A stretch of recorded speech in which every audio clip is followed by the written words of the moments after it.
శ్రీవల్లుదినా పుష్ప 2 నుండే second single release చేస్తా ఉన్నారంట కదా, ఆ పాట ఎంత చెప్తావా? సూసేకి అగ్గిరవ్వ మాదిరి ఉంటాడే నా సావే.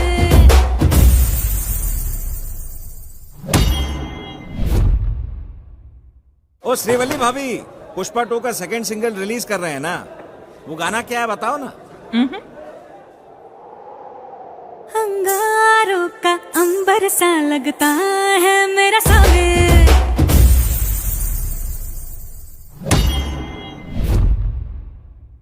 சீவலினே புஷ்பா 2ல இருந்து செகண்ட் சிங்கிள் ரிலீஸ் ஆகுது இருக்கு, அது எந்த பாட்டுன்னு சொல்லலாம்ல? சூடானத்தி கங்கு மாதிரி இருப்பானே சாவே.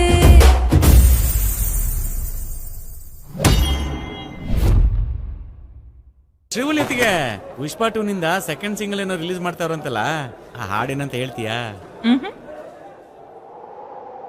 ನೋಡೋ ಕಾಸಡಿ ಮದಿ ನಂಗೆ ಇರ್ತಾನೆ